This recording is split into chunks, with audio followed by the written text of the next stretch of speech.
Olá, boa tarde. Já são 13h06. Eu irei começar as explicações do CARD 2 do Encontro Coruja 2. Então, o Encarte Coruja, o Encarte 2, ele tem 4 tópicos, né? Então, no primeiro tópico, tem o serviço social sob o autoritarismo, o processo de renovação do serviço social. E aí é importante a gente colocar algumas questões que tiveram nesse período para que vocês entendam. E aí eu vou juntar o tópico 1 com o tópico 2 e o tópico 3, vou juntar tudo, porque aí eu faço uma coisa corrida, e eu acho que para a explicação é melhor o entendimento dessa forma, entendeu? Para que a gente não ultrapasse os períodos históricos, porque da forma que está, ultrapassando os períodos históricos. Então, para melhor entendimento para vocês, é necessário que eu faça isso para que vocês entendam esse período histórico e metodológico do serviço social. Então, vamos lá. Até a década de 60, a gente tinha um serviço social tradicional, oriundo da Europa e dos Estados Unidos. Esse serviço social tradicional tem como base filosófica e sociológica a teoria de Augusto Comte, que diz que o Estado tem poder absoluto e o homem tem o papel de servir esse Estado.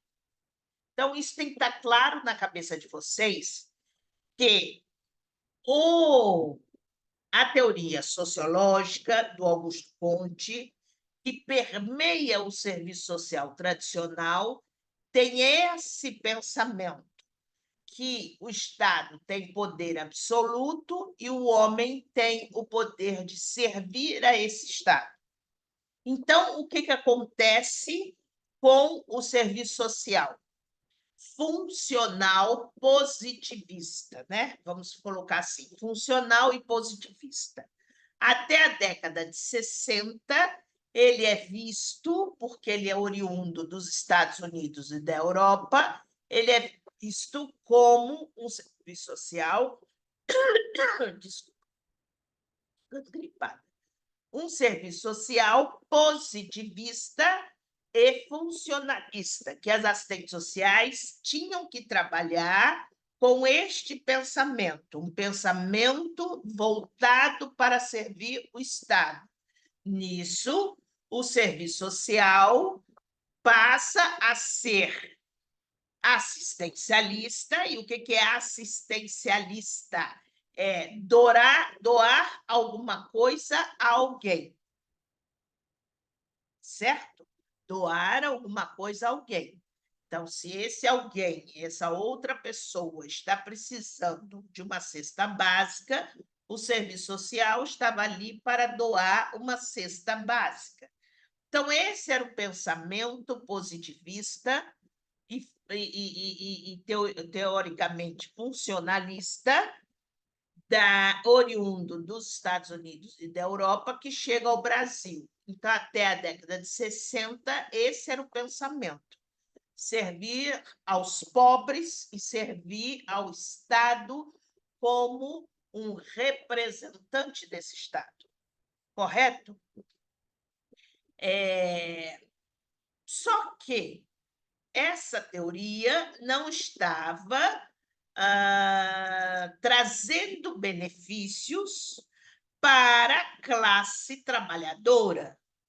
E aí, em 1960, começa-se a pensar num movimento de pensar um serviço social diferenciado.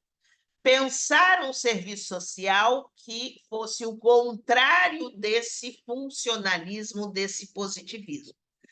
Se o contrário do positivismo, do funcionalismo, que é baseado no sociólogo, filósofo Augusto Comte, quem é o contrário dele é Karl Marx, que pensa no trabalhador. E como é que ele pensa nesse trabalhador? E aí, só para curiosidade, para que vocês entendam isso. Sim, mas aí vem um cara alemão com este pensamento. Como é que ele traz esse pensamento? Ele traz esse pensamento que ele, sim, ele é um trabalhador que faz sapato, vai trabalhar numa fábrica. Dentro dessa fábrica, ele começa a observar de que forma que o dono da fábrica ganhava dinheiro, então ele é um trabalhador que ele está fabricando os sapatos, a sola, a costura, tudo isso, tudo a fábrica de sapato, e quanto que esse trabalhador ganhava para fazer esses sapatos, e quanto que o dono da fábrica ganhava. Então, ele começou a pensar, peraí, eu trabalho 8 horas, vamos dizer 10 horas, 12 horas, ganho R$ 1. E esse dono da fábrica ganha R$ 6. Então, ele está ganhando quase 6 vezes mais que eu. E quem faz o trabalho todo sou eu. E aí ele começa a pensar que isso não é digno de uma pessoa sobreviver. Quer dizer, então eu trabalho por R$ 1 e ele ganha R$ 6 em cima do meu trabalho. Então ele começa a pensar que isso é uma exploração da força de trabalho. E aí ele cria a teoria da mais-valia. Mais-valia é isso: quanto mais eu trabalho, mais o empregador vai ter rendimento.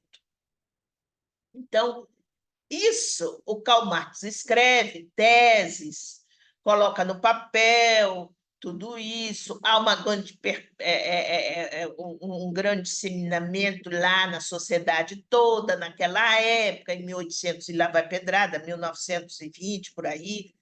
E aí o serviço social, se nós não, naquela época, né, 60, se nós não queremos o positivismo, e muito menos o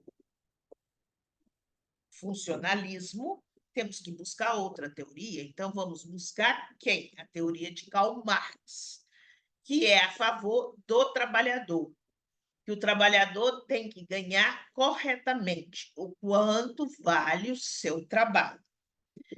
Então, parte-se de começar a pensar nessa teoria de Karl Marx para o serviço social. Só que a gente não pode esquecer que aqui no Brasil, e em alguns lugares, 60, na América Latina, a gente tinha uma ditadura militar. E a ditadura militar é o quê, gente? Vamos pensar. É o Estado acima de qualquer coisa. É o Estado acima de qualquer pensamento. O Estado é que está correto. Isso é o militarismo. Então, como é que nós, do serviço social, e a maioria é tudo mulher, iríamos pensar nisso? De que forma a gente ia pensar? Na América Latina, em alguns países, teve um crescimento maior em 1960. Surge esse movimento que se chama reconceituação, que quer dizer reconceituar aquilo que já existe, que era o serviço social, a teoria do serviço social. Já existiu a teoria que era funcionalista positivista. Então, teria que reconceituar essa teoria.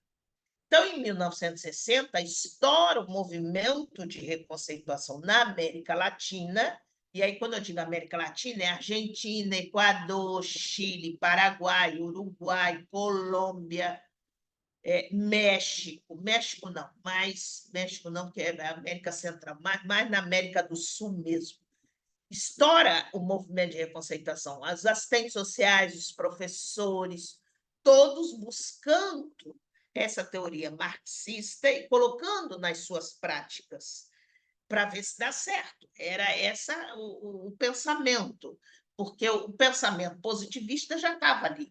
As teorias positivistas antes de 60 já estava posta ali, que é Gordon Hamilton, que veio dos Estados Unidos, Gisela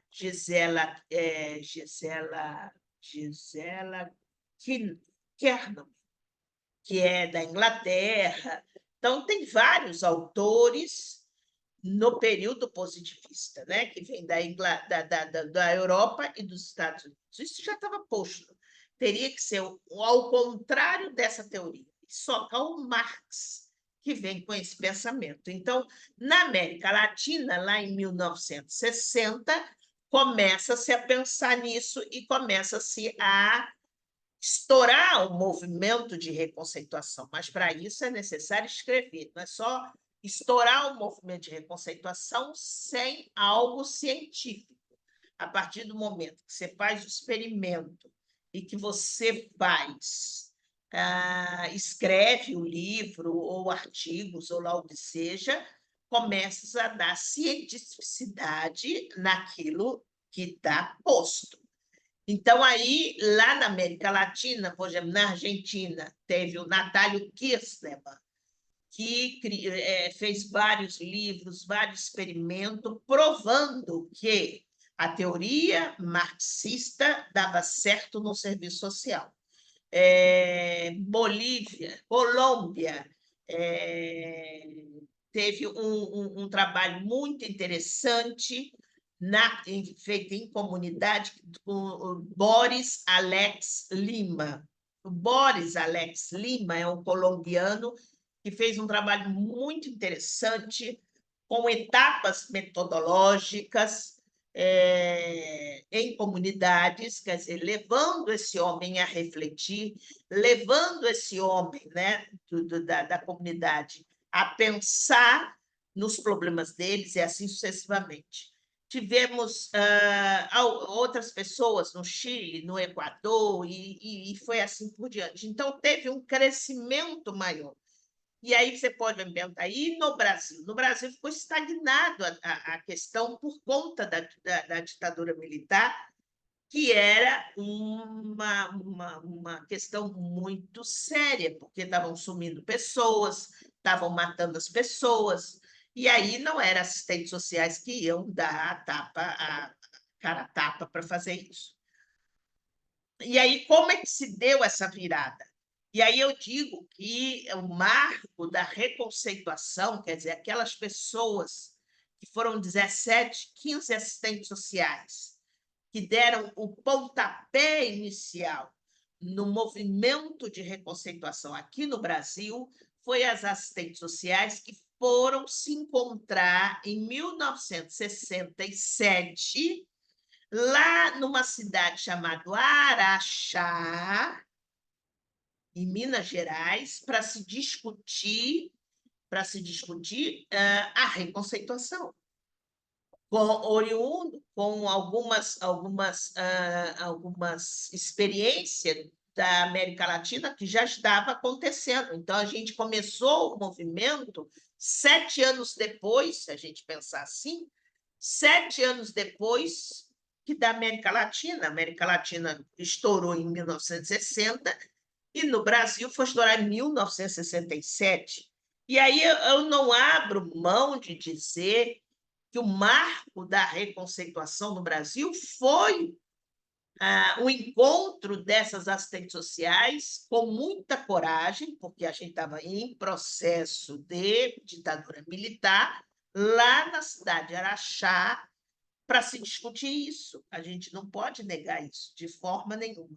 Se elas discutiram profundamente ou raso, né, com muita polidez, com medo de serem presas, estavam ali e poderiam ser presas se alguém denunciasse alguma coisa desse sentido, mas fizeram isso, mas tiveram coragem, a gente não pode negar isso. Eu não nego isso de forma nenhuma. Tem alguns autores que negam, eu não nego, porque era muita morte, muita tortura.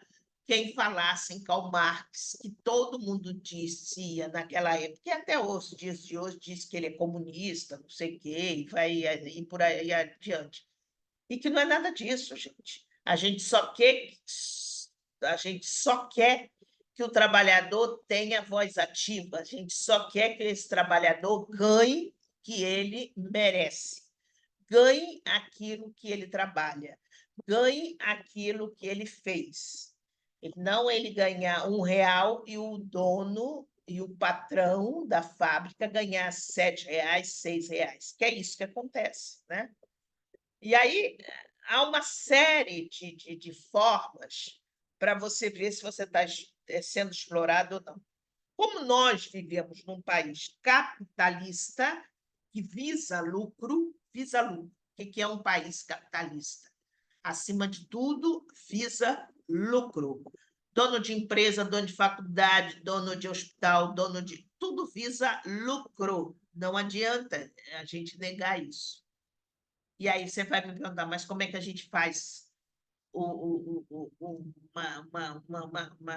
uma ação mais reconceituada, mais moderna, numa instituição que só vise lucro?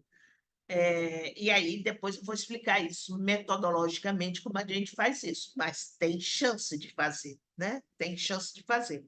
O importante é que vocês entendam essa passagem de 1960 a 1967, aqui no Brasil, e esse encontro que foi em Araxá, com essas 15 mulheres, que não tinha nenhum homem, veja só, os homens não teve coragem, mas as mulheres tiveram coragem de se reunir numa cidadezinha minúscula, que era Araxá, né? Todo mundo sabe disso, lá em Minas Gerais, e se discutir essa questão da reconceituação do serviço social aqui no Brasil. Esse é o ponto, que aí vocês guardem na cabeça de vocês. É importante que vocês entendam que o serviço social aqui do Brasil, não sei nos outros lugares, mas aqui no Brasil, existem 3 correntes filosóficas que permeiam o serviço social aqui no Brasil. Uma dessas correntes é o positivismo, que a gente já falou que do Augusto Conte, que o Estado tem poder absoluto sobre o homem. O marxismo, que vem de Karl Marx, que ele diz o Estado não tem poder absoluto sobre o homem, coisíssima nenhuma, e que o homem é que pode ter o poder acima do Estado, né? Depende desse homem, depende dessa libertação desse homem. E aí, o que acontece? As assistentes sociais, na época da reconceituação, lá em 1967, tinha um grupo que era positivista, que a gente não pode negar, que tem algumas assistentes sociais que são positivistas, que acreditam nisso. Tem outras assistentes sociais que acreditaram no marxismo, e a gente não pode negar isso. Mas tinha outras assistentes sociais que falavam, mas eu não quero ser nem marxista e muito menos positivista. E aí, professora Ana Augusta de Almeida, da PUC do Rio de Janeiro, foi buscar uma outra teoria. Essa outra teoria é chamada fenomenologia. Uma teoria de Schutz, que vem da Alemanha, fenomenólogo, que diz que o homem é igual ao outro homem.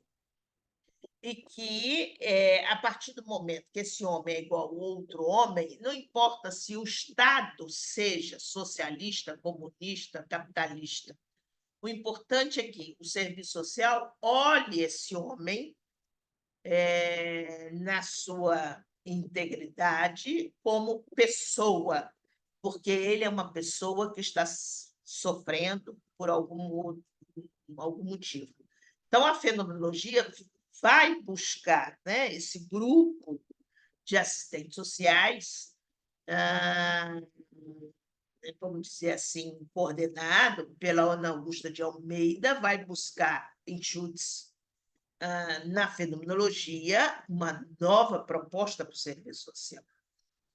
Então, se a gente pensar nisso, a gente tem três grandes correntes filosóficas que permeiam o serviço social, que fica rodeando o serviço social, que é o positivismo, que é o marxismo e que é a fenomenologia, né? E aí você vai me dizer assim, mas eu vou seguir o quê quando eu me formar? E aí é com você, entendeu?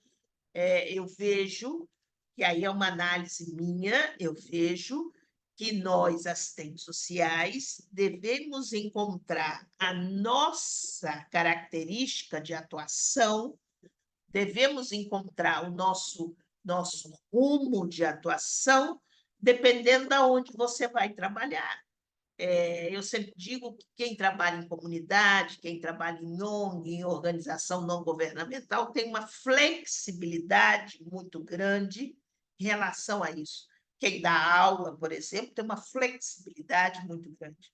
Mas quem trabalha em instituições que é altamente positivistas, terá um pouco mais de dificuldade em atingir um marxismo melhor. Então, como as nossas instituições, né, que as assistentes sociais trabalham, né, são altamente positivistas, né, que quem nos dá emprego na maior parte, onde nós temos maior número de assistentes sociais, né, empregadas, é a saúde, né? Saúde do município, do estado, do federal, é a saúde, é a previdência, que tem um número enorme de assistentes sociais, é o sistema judiciário, que tem um Tribunal de Justiça em todos os estados da federação necessita ter assistentes sociais. É o sistema prisional, por conta da lei de execução penal, que diz que toda a unidade prisional tem que ter uma assistente social, está na lei de execução penal, então a federação inteira do Iapó, que é o Chuí, lá de Manaus até Rio Grande do Sul, tem que ter uma assistente social, e em todos os estados tem prisões, então é um número exorbitante de assistentes sociais. Agora, essas instituições todas, que é o que tem o maior número de empregabilidade em serviço social, elas são todas positivistas. Elas têm quem está certo sempre é o Estado e nunca é o homem. O homem nunca está certo. Então, como eu vou trabalhar com isso? Com as brechas institucionais. Aí eu falo sobre a minha experiência que eu tive por trabalhar 32 anos no sistema prisional. Eu tinha normas, eu tinha leis, eu tinha decretos a serem cumpridos no sistema prisional. Agora, eu também tinha o meu espaço de atender aquele encarcerado sozinha, eu e ele dentro de uma sala, sem ninguém escutar. E ali eu fazia a minha dialética, e ali eu fazia meu atendimento marxista, vamos colocar assim, que ninguém estava escutando o que eu estava falando. Então, eu falava aquilo que eu achava e que eu acho que é o certo para aquele homem encarcerado, né? Nunca tive problemas com isso, apesar que eu era limitada por ter que cumprir, por isso que eu digo, eu não conheço nenhuma assistente social que seja marxista 30 horas dos serviços que ela presta. Eu não conheço nenhuma assistente social que seja... eu sou marxista aonde eu trabalho. Não acredito nisso. Por conta das legislações, por conta dos decretos, por conta de portarias que você precisa cumprir Geralmente, essas portarias e essa legislação e esses decretos são altamente positivistas. Então, você não é. Se você precisa cumprir, você não é. Não é. Então, algumas ações metodológicas que a gente faz na nossa prática profissional fica, e aí, entre aspas, capenga por conta disso, por conta da gente não poder usufruir da nossa teoria, do nosso pensamento marxista que a gente tem. Quer dizer, eu não estou dizendo que, vamos colocar lá na minha prática, eu sou a favor do abolicionismo? Sou a favor do abolicionismo, que é um pensamento marxista. Porém, todavia, entretanto, eu sou a favor do abolicionismo para aqueles sujeitos que cometem delitos pequenos. Roubou um celular, um exemplo. Roubou um celular, para mim, não tem que ir para a prisão, tem que fazer uma outra atividade. Uma outra atividade que precisa ser feita. Não entrar num cárcere fechado, numa prisão que parece um caixote fechada e ficar lá 2 anos. Para mim, não é isso. Não é dessa forma que ele vai aprender alguma coisa. Agora, o homem que matou ou estuprou ou outros delitos mais pesados, sim, tem que ficar fora da sociedade. Porque o que é o cárcere? O que é uma prisão? Prisão é isso. Esse homem vivia na sociedade junto com a gente, comete um delito grave, ele tem que ser afastado dessa sociedade. Tem que ser afastado. Se aqui não tem pena de morte, ele não pode morrer. Se ele não pode morrer, ele tem que ser afastado dessa sociedade. Aonde nós vamos colocar ele? No caixote, que é a prisão. Quadradinho, que é a prisão. Temos que colocar ele lá. Agora, ele não pode entrar pior e sair pior do que entrou. Na minha concepção, não pode. Então, se ele não pode sair pior do que entrou, quem tem que prover algo para esse homem fazer dentro da prisão é o Estado. Porque se esse homem não pode sair para trabalhar, então não pode prover seu sustento. Ele não pode fazer absolutamente nada. Ele vai ficar na clausura, fechado no quadrado, que é a prisão, por 10, 15, 20 anos, sei lá quantos anos for necessário. Então, um exemplo, se ele entrou analfabeto, ele não pode sair analfabeto. Ele vai passar 15 anos analfabeto. Então, o que ele vai sair? Quando ele sair 15 anos depois que ele ficou na clausura, o que ele vai fazer? Se ele não sabe fazer nada, só sabe assaltar, só sabe matar, só sabe vender droga, ou lá que seja, qual é o delito que ele fez. Se ele só sabe fazer isso, então, nesses 15 anos que ele passar na clausura, quem tem que dar algum subsídio para esse homem é o Estado, somos nós. Nós, da sociedade, nós vamos recebê-los, vamos receber esse homem, e esse homem precisa sair melhor do que entrou. É esse pensamento que, quando eu trabalhava, eu lutava muito, e lutei muito para isso. E aí você vai me dizer assim, mas isso está escrito em algum lugar?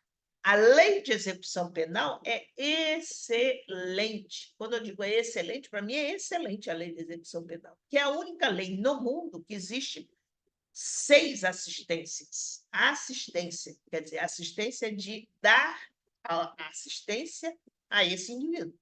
Assistência à saúde, precisa ter saúde dentro do presídio.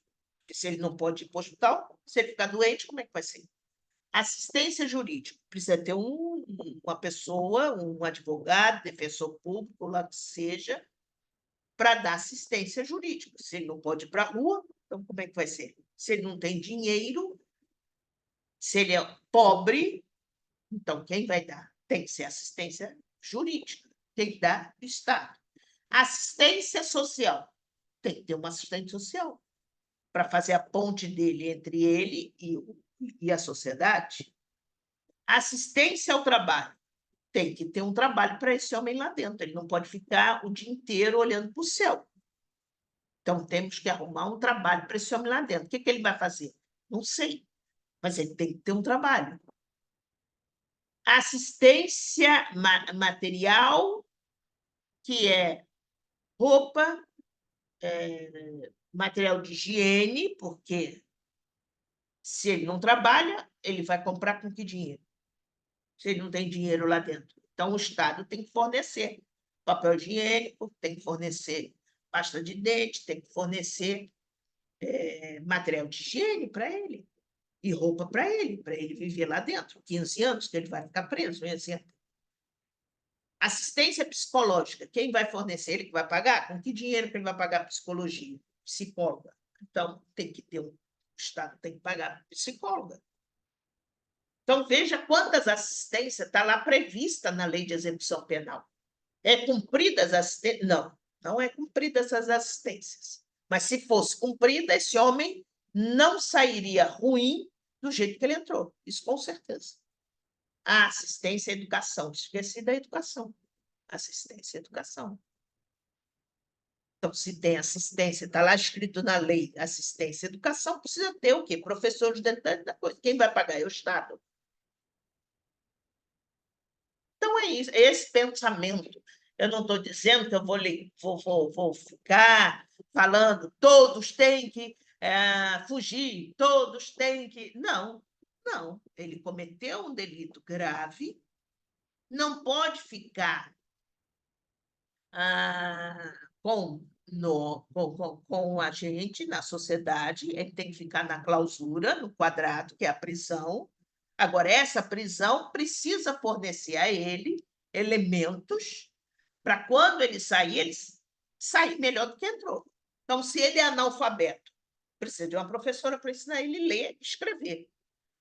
O que você faz na vida? Não, nunca fiz nada. Isso aí era meu papel lá dentro da prisão. O que você faz na vida? O que você fazia quando veio preso?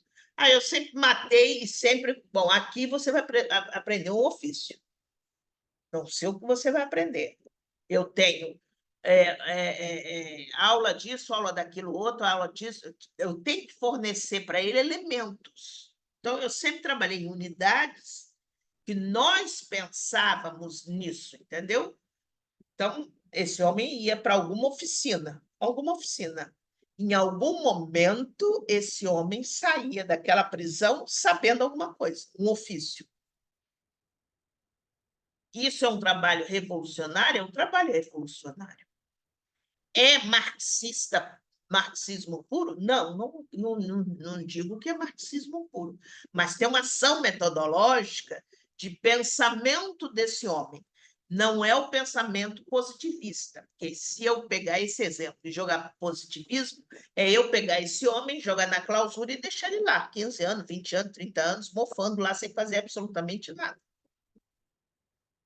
Como, por exemplo, é o Fernandinho Beiramar hoje na prisão. Essa prisão federal, para mim, não se faz nada ali dentro. Porque o homem faz nada.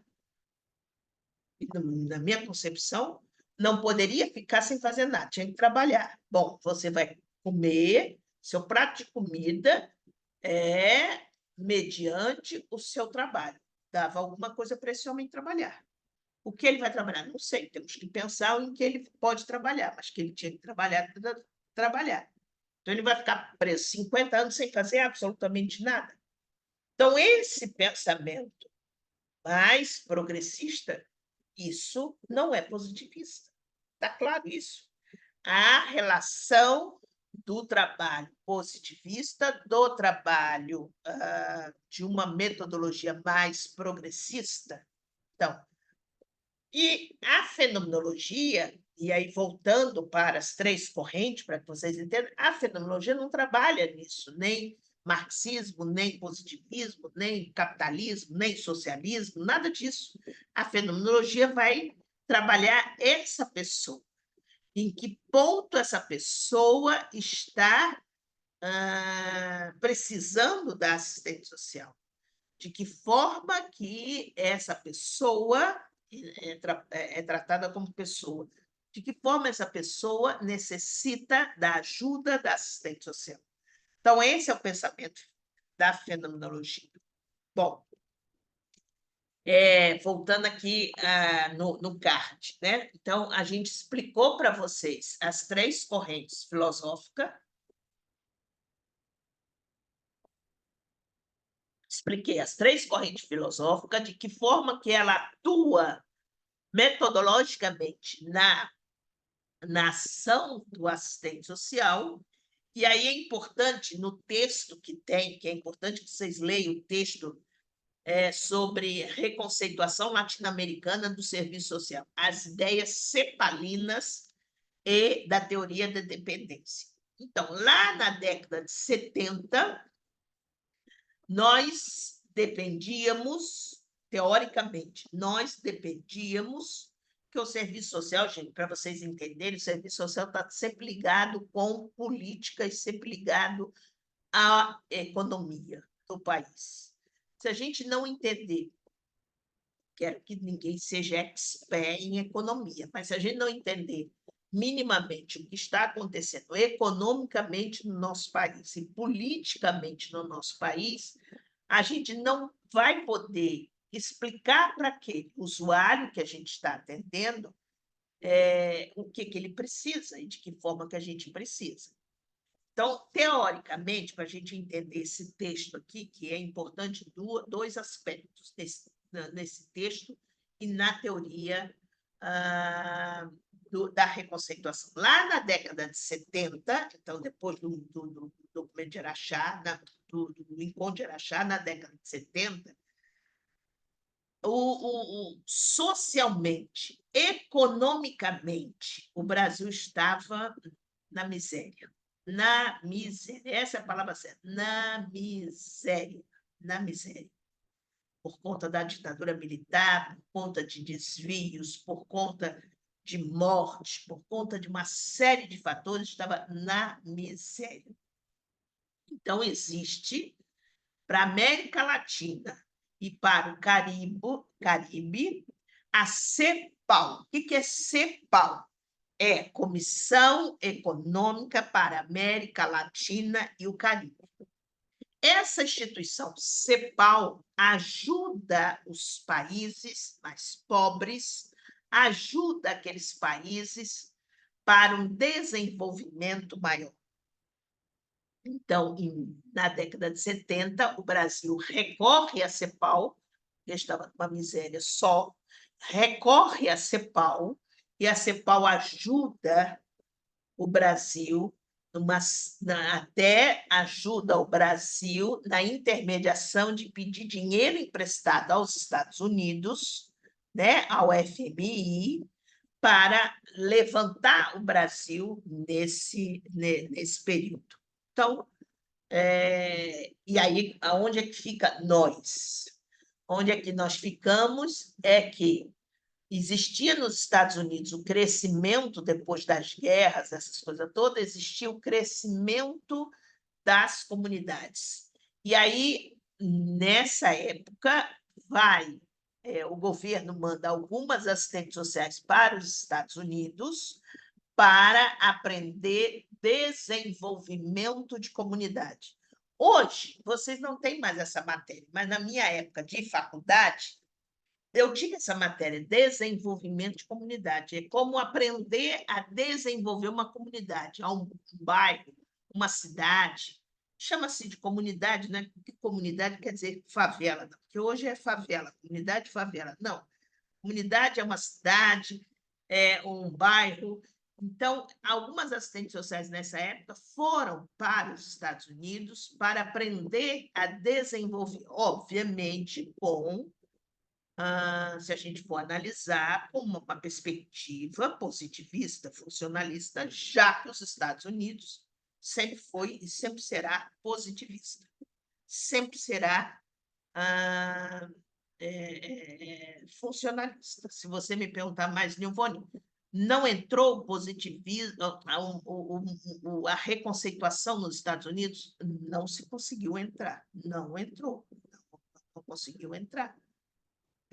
A barreira é muito grande.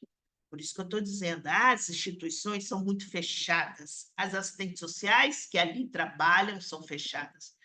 alguns anos atrás, eu participei de um congresso mundial de serviço social no Chile, que eu fiquei horrorizada, porque eu fiz questão de assistir alguns trabalhos desenvolvidos, né? Esses congressos mundiais, é bom que a gente fica vendo alguns trabalhos que são desenvolvidos em outros países. E eu fui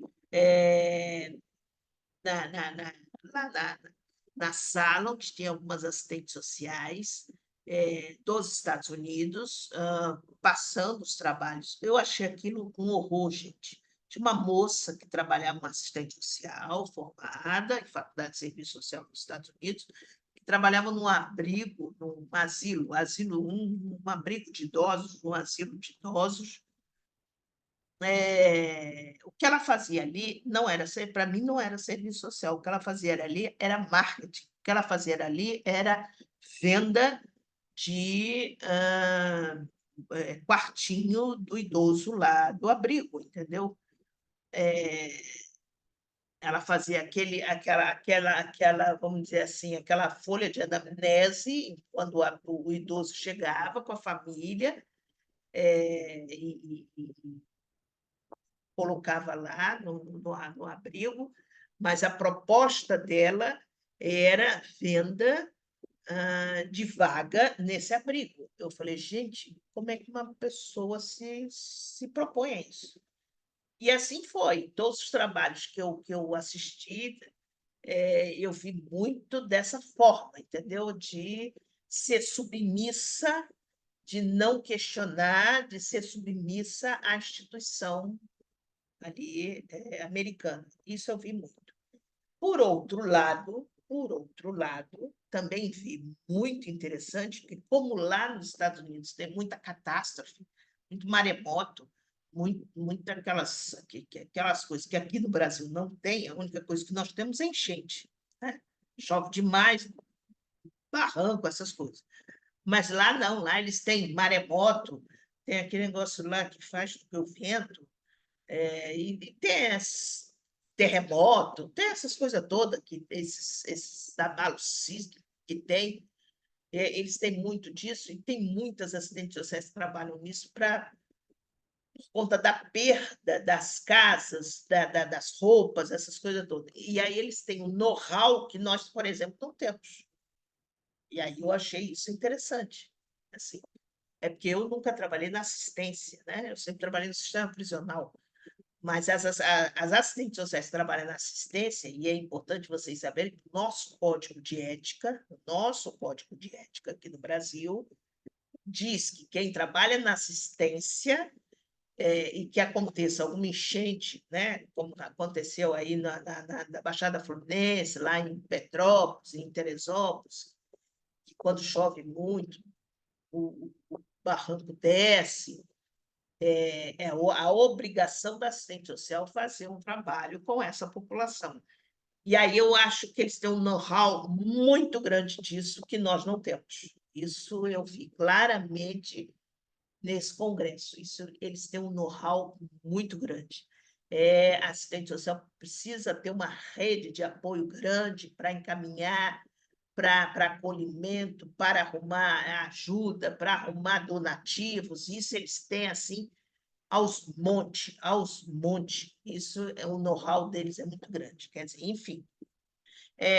Então a gente teve essa disciplina, voltando aqui à matéria, a gente teve essa disciplina de desenvolvimento de comunidade na década de 70 e 80 por conta disso, né? Por conta de desenvolver aquele bairro, aquela cidade, aquela comunidade, para ter um crescimento maior, né? A gente não pode esquecer que, ao mesmo tempo que a economia vai subindo, não pode deixar o social descer, tem que subir junto com a economia. Então, algumas assistentes sociais realmente foram para os Estados Unidos, tá? Bom, eu acho que eu já falei isso. É importante eu pontuar que aí no card 3 eu falo dos 3 documentos, só vou pontuar nesse card. Documento de Araxá, e aí esse encontro de Araxá vira um documento, né, um livro que se chama Documento de Araxá, muito interessante, que é importante que vocês leiam, né? Depois desse encontro, em 78, teve o encontro de Teresópolis, que virou um documento de Teresópolis. Depois teve o encontro de Sumaré, aqui no Rio de Janeiro, ali no Alto da Boa Vista, chamado Sumaré. Encontros também, tudo para discutir teoria e metodologia do serviço social. Já na década de 80, teve esse encontro em Sumaré, com propostas novas, essas coisas todas, já pautando, desde Araxá, né, já pautando para uma reconceituação mesmo. E, por último, teve o documento Alto da Boa Vista, que também foi lá no Alto da Boa Vista, o encontro de aí já teve várias assistentes sociais do Brasil inteiro, propondo questões novas, propondo questões. E aí, no CARD 3, eu vou falar desses 4 documentos, que é de suma importância, esses 4 documentos. A gente não pode esquecer, porque são documentos que caem em concurso público, né? Que são documentos que fazem parte da história do serviço social, ok? Eu acho que é muito importante. Não esqueçam de avaliar o encontro e não esqueçam também que eu vou postar nos avisos deixa eu ver se eu consigo que compartilhar. Compartilhar. Não sei se eu vou conseguir compartilhar, sabe o quê? Os slides. Não sei. Encontro Coruja 2. Tá, tá, tá, tá, tá, tá. Não consegui compartilhar. Bom, eu não conseguindo compartilhar,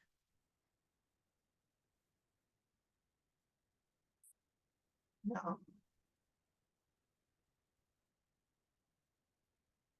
Eu não estou conseguindo compartilhar. Então, lá no, como se diz,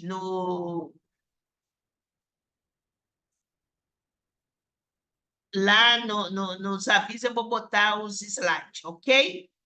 Então, abraços a todos e até ao terceiro. Qualquer coisa é só entrar no fórum que eu tiro todas as dúvidas, ok? Abraço. Até já. Tchau.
Eu salvei essa bosta.